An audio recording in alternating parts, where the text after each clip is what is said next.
stage for this presentation. This is based on 12 years of me working at a small nonprofit called DonorsChoose.org, a nonprofit that I left a month ago to join a startup in San Francisco. So a lot of this techniques and tools I'm going to take with me and try to implement at another startup, because the nonprofit I've been working with in 12 years has grown to $160 million in revenue and donations.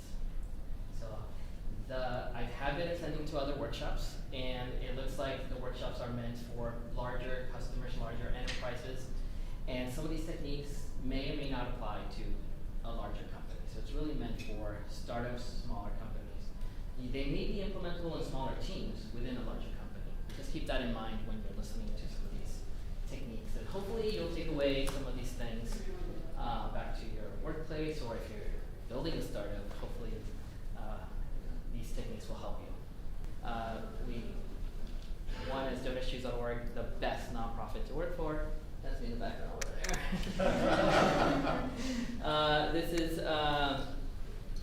This, even though they're all like the yellow team, there's different members from different teams, different group departments. In this scenario, they were all just part of the same team to collaborate and learn from each other. So what are the goals of this 30-minute presentation? Whew. I want you to take specific techniques and actions with you. First, see if you can instill a culture of continuous improvement, Kaizen. High employee engagement. How to gather staff ideas and then close the loop with them on all the ideas. Recognition and rewards. And here the key word is personalization. Customize the reward or customize the recognition. And then you're going to have a lot of communication challenges. So how to avoid those, how to preempt those challenges. And we'll go through that one by one. And I try to make this as interactive as possible, so raise your hand if you have any questions throughout the presentation. All right, so I'll start with number one. So how many have heard of this phrase? Do you know, does anybody know who said it? Who coined the phrase initially? No. Somebody in the government.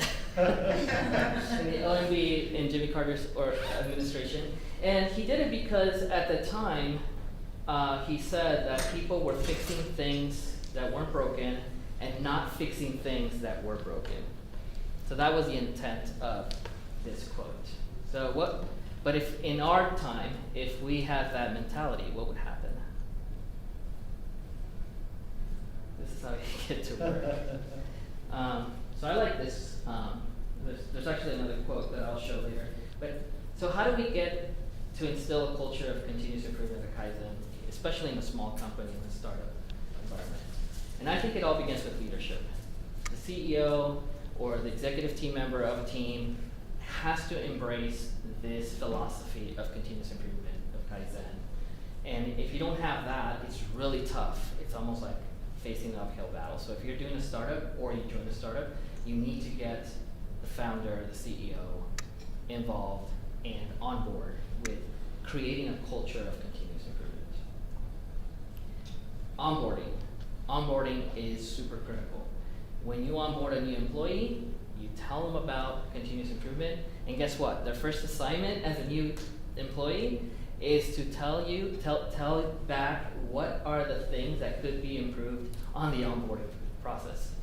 And you do that and you give them a week to write down their notes and provide from their own experience what could be improved on the onboarding experience. Does that make sense? Ongoing training, reinforcing that philosophy.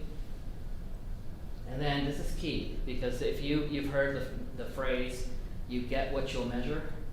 If you don't measure in employees' performances, the annual performance reviews, mid-year performance reviews, or even just goals, KPIs, if there's not a single KPI or goal or objective that focuses on continuous improvement, they're not going to worry about continuous improvement.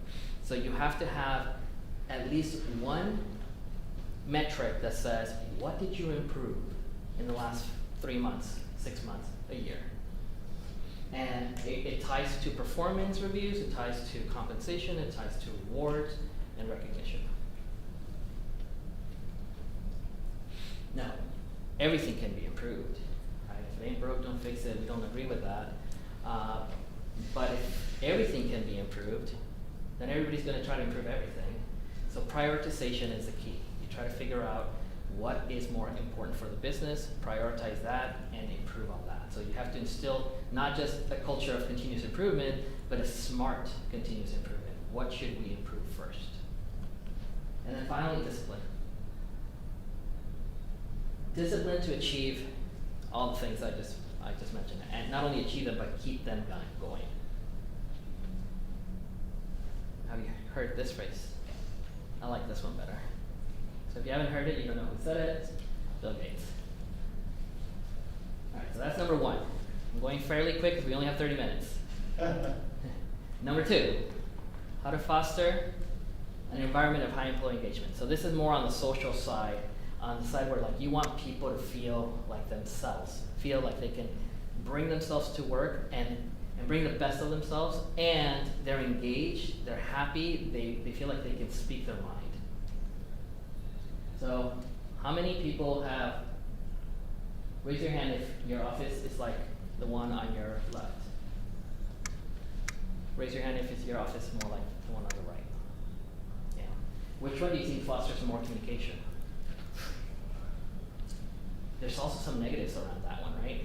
I mean, a lot of literature went from, this is the best of all worlds, to like, actually, not so much, right? Yes, right. There was a recent study that said people actually wear headphones. Correct. They communicate less. Right, communicate less. Yes, I heard that same study. So we started off with something like this, then we went like this at donorsshoes.org, and the pendulum swung very, very much to the other side.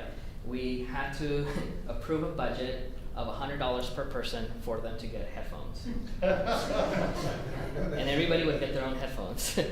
And next thing you know, it's like people, one, they wouldn't talk to each other, but also there was physical distractions, right? That the sound is one thing, but the view was something else.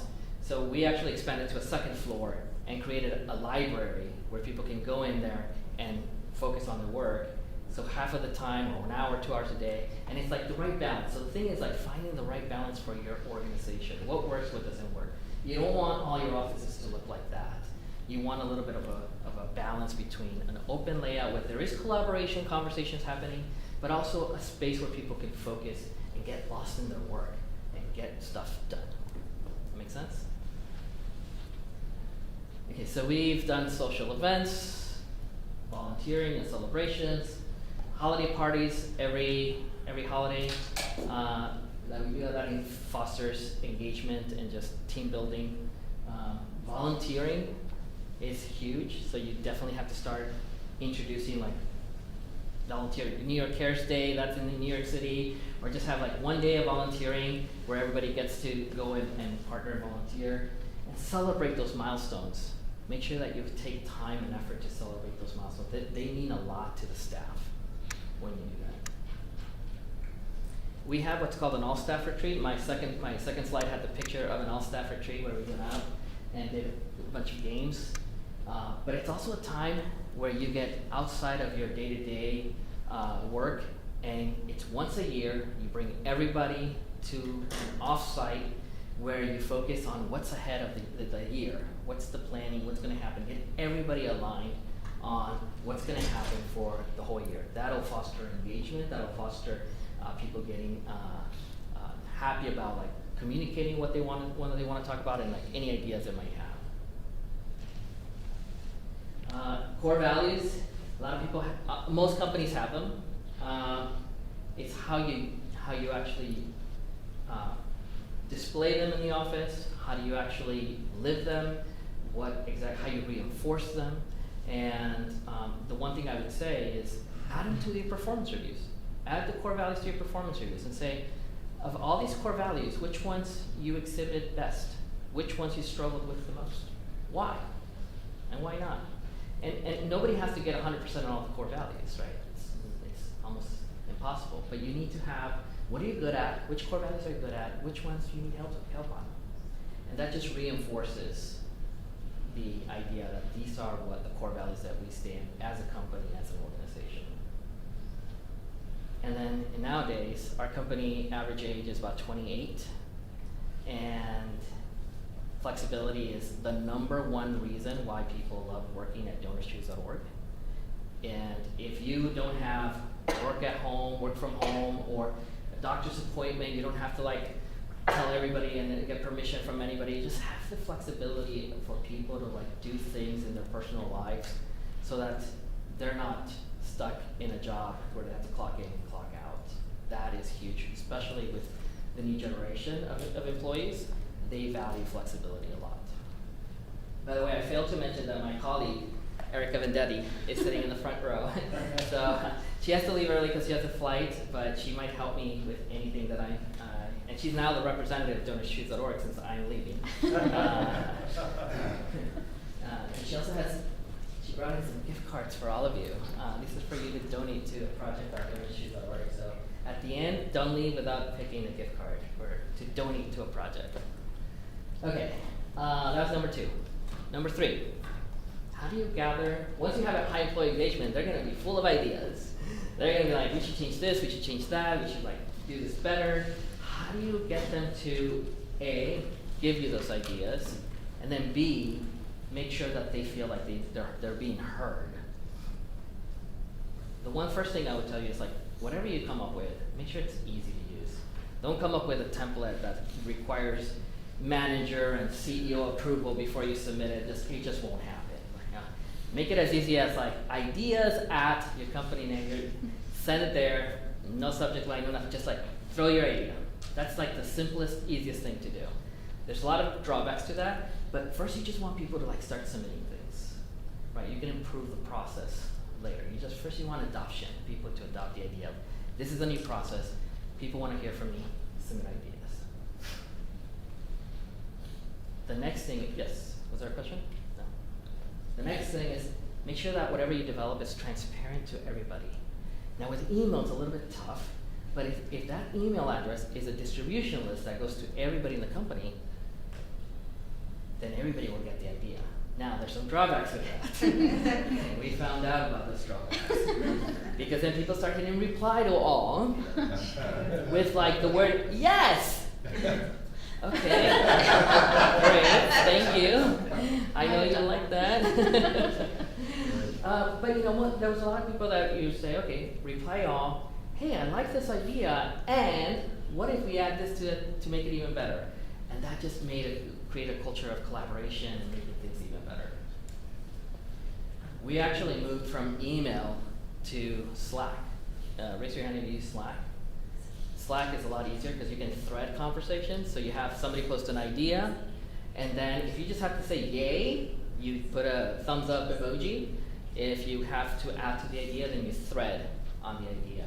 And it just feels more collaborative, and it's not as distracting as getting 100 emails on the same thing. You have to set the right expectations. We got to a point where we were receiving about 5 ideas a day, and there was no way we could close the loop with every single idea. So you have to set expectations as to which ideas are going to be seen, which in our case was all of them, which ones are going to be worked on, which was not all of them, and which ones were going to be deprioritized or postponed to a future date, and which ones were you going to close the loop and which ones you were not. And that's important because then people at least know whether what to expect, whether they should expect an answer on their idea or not. And what we ended up doing is the ideas that had the most thumbs up or had the most value to it, perceived by the staff, the wisdom of the crowd, the wisdom of the staff, those were the ideas that got prioritized. In fact, this is back when we had email. This idea was in 2012. I know it's a little bit hard to read, but but Mel in 2012 said, what if we had a promo code that we can give teachers for their first project that was only eligible, the promo code is like a match donations for the first 7 days. That idea got so many likes, got so many replies, that we decided to implement it within 3 months, got implemented, and it's still, to this day, the #1 driver of new donors to our business. And this is just one email that was sent by Mel. 7 years later, it's still the #1 generator of new donors. This other idea from James Walter Doyle. In 2015, he was working with districts administrators, school district administrators. He said, district administrators want to know the impact at the district level. Right now, we only provide nationwide or by state. Well, that idea resulted in us having a report that drills down by zip code or by district. And now district administrators get those reports proactively or reactively as they need to. And that's still in function today. The administrators are like, I want to know what's happening in my school, how many teachers are asking for resources, and this report does it, all because of James Walter Doyle submitted this as an idea. All right. My favorite, #4. How are you doing, Sam? I think we're good. Personalized recognition and rewards. If you're not personalizing your recognition or rewards, you're not getting the full effect of your money, of your investment. Right? If you're giving $25 Starbucks cards or $100 Visa cards, that's not personalized enough. Okay? So first you need to understand the employee, who's being recognized. Do they prefer public recognition or private recognition? That'll dictate whether you get something, you do something that's at an all hands and recognize the person for whatever they did, a big project they did, or they completed a milestone in their career, or if you have to do it privately. Either way, you have to do recognition and rewards. You have to personalize reward. I'll give you an example.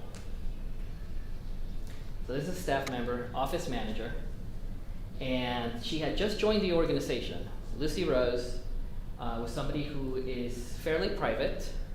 I would say that within 2 years of working with her, I did not know much about her, and I worked with her a lot. And she worked on the new floor that was going to be open. She worked tireless hours and weekends to get this new floor open. And in my mind, I had to find a good reward for her. And I didn't know what to do. I didn't know what to get her. So I did research. I went to her best friend, and I talked about what does she like, what she doesn't. And there was very little information. And then I went to her Meet the Team page bio, and I saw this last thing in the bottom. Who knows who Yo-Yo Ma is? Right. So it's almost everybody, right? Cellist, Chinese American cellist, in high demand. I Googled him. I decided to buy tickets for her and a significant other for her to go to a Yo-Yo Ma concert. Sold out. At the Lincoln Center, just sold out. Even 2 months ahead of schedule, sold out. You all know this. Went to the secondary market, $300, $400 each ticket, and I'm like, my budget is $200. I can't do this. And eventually, I saw 2 tickets that were $250 each. I'm like, I could probably go a little bit over budget. And I was about to buy them, and I saw a little asterisk that said, these seats have an obstruction. That's just going to come across as me being cheap. When she goes and says, that's going to defeat the purpose. And then I remember that I had a friend who worked at Lincoln Center. So I messaged her and I said, these are not for me, they're for somebody, a coworker. And she hooked me up. And she's like, just don't mention my name, just don't tell anybody because I don't want anybody to know. But she got them for $95 face value. And they were great tickets, amazing tickets. Lucy Rose cried, and she brought her best friend from DC to the concert. And it was a night she probably won't forget. And then I had extra money to give her gift certificates to go have dinner before the concert or after the concert. So just going a little bit above and beyond will make your money go way further. And this is something that was very impressionable for her. It was something that was impactful to her. It was something that was personal, and she felt valued. And it was fun for me to do. And I can tell you a lot of other stories. Etsy is one of my favorite places to buy customized, personalized stuff. So if you haven't bought on Etsy, it's I don't get paid to say this, but I love that scene. One of our IT directors, he once helped also with the office move, and I got him some cufflinks that had that were personalized, monogrammed, so it had his initials. And he liked it, and he's like, oh my god, this is awesome, they have my initials, and I said, look, open the cufflinks. And they were USB drives. And as an IT director, he's like, this is amazing. This is the coolest thing ever. And I was like, I thought you would like that. Okay. There's also something, a software called You Earned It. How many of you have heard of You Earned It? Okay, this is you don't. This is peer-to-peer recognition. That goes a long way, very long way, when you have peers recognizing you in a public forum. In this case, Andy is recognizing Mohammed for merging some demographic data. And Mohammed is a media data scientist that we hired recently. And you can also select which core value they exhibited in this recognition. In this case, it was teamwork. So this is another way you can reinforce your core values. This has been a huge success. We actually integrated with Slack, so you could recognize people via Slack on You Earned It. And you get points, and then you can redeem the points for these gift cards, so you can donate to school. So it's just like a full cycle. So whatever you do with You Earned It, it could be points to redeem for swag or recognition or rewards or whatever you want it to be. A day off. You can do this with You Earned It. Also, I'm not getting paid to say that. But I do like that software. Okay, the last one, slight communication challenges. As you continue to grow in a startup, you will notice that departments start getting siloed.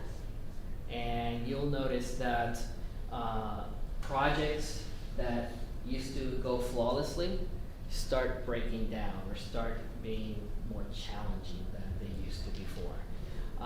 And a lot of it has to do with communication.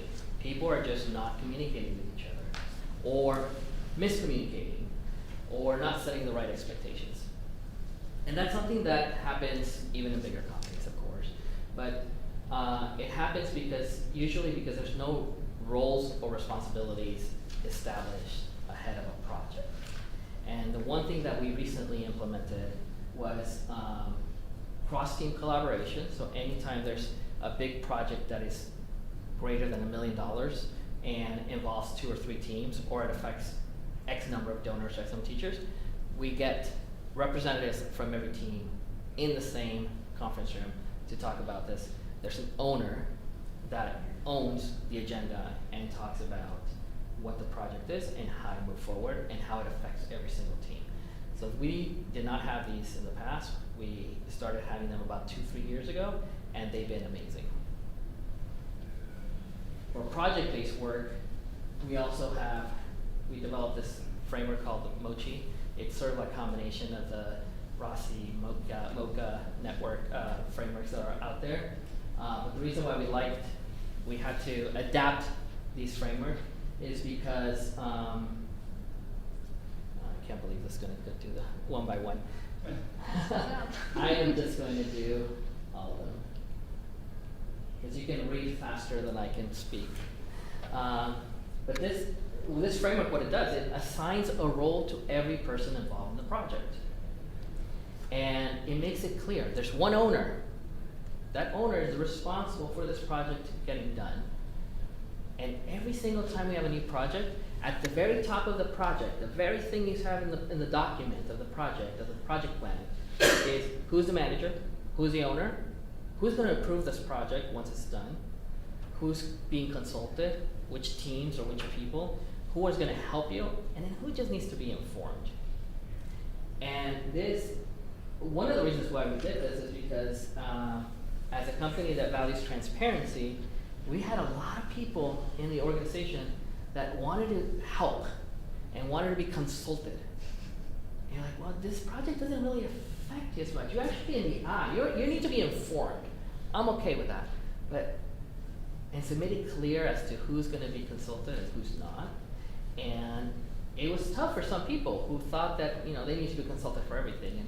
And for some of these projects, you're not going to be consulted. You're just going to be informed. But you have to be clear about the roles and responsibilities of each person. And this has helped us a lot with projects and getting them forward and being successful. I'll tie in for informed real quick and just say that I think it also goes back to that idea creation. Some people are just particularly passionate about knowing what's happening and continuing to be able to implement new ideas. So having a space where anyone was sort of welcome to be a part of a project was also really important to our org culture. And so even if you're a part-time team member, you could jump in on the informed row and just get updates and sort of be in the know, which really goes a long way for staff engagement. Mm-hmm. Okay, so 5 minutes. Questions? Yes. So I work at an in-house agency, and so we have designers, developers, and more general accounts teams. And I was curious if you've encountered and how you mitigate in terms of culture events and stuff, kind of having the team almost be act ungrateful or spoiled at times, and how you deal with that, because I've been here all week and I'm dealing with Slack messages about something. Or I literally gave you this of why Yes. you asked 20 questions. Just accept it. Yes, it's a tough problem that's getting bigger and bigger. We started with giving the staff free coffee, and then we went to snacks. Yeah. And then they wanted particular kind of snacks. Right. And then it just grows, evolves, and now it almost comes across as entitlement, they feel entitled, and it's not. I actually had conversations with many people about this. First, you have to do user interviews, tell me more about how you feel about this perk and why do you think it's important to you? How important is it to you? What I found out is that people actually just want to know what's available and what's not, first of all. And what we ended up doing is we said, you know what, we're going to come up with a budget and have staff decide how to spend that budget. And it's tougher when you don't have a culture where you're empowering people. But if you can create the guardrails of what is it that you can get and what is it that you're not going to get, and just say anything in between these guardrails, you have $1,000 a month. What do you want to do with it? And these are the things you cannot do with it. I just had a team say, can we take my team for axe throwing? Has anybody heard of axe throwing? The new thing, the new craze? And my initial gut was no, of course not. We were going to do that too, and we had to check with HR. Yeah, and eventually I was you know what? How many accidents have they had in the last year? Yeah. I was they're oh, just one. One too many. Because it was beer and axe throwing. Alcohol involved. At the end of the day, we decided to take the risk, and they went, and they had tons of fun. But is that creating a culture of the next team being well, if they went, we should go too? We haven't solved that problem, to be candid with you. It's tough. I think guardrails is the way we're going to try to see if it can fix that problem, but we're not there yet. Yeah, and I'm within a hospital system, and so we also can't have the enterprise looking at us and be what are these guys doing? Right. They're constantly doing fun stuff. Maybe we should give them a smaller budget next year. So Yes. it's Or weird. it's more for you. Yeah. Okay, Ray, did you have a question? So your next startup, is it for-profit or non-profit? My next startup is actually a for-profit artificial intelligence, machine learning, doing some of them. I'm a geek at heart, and so I'm going to move. So it'll be interesting to see how, because I can see how Yes. all of these principles are really applicable in Yes. non-profit. It'll be interesting to see how. I already started applying some of them, and they worked really well. Yeah. Okay, maybe I have some time for one more question, and then you all can get a gift card. Or not. And I'm going to be here, so if you have a private question, do that. Thank you so much.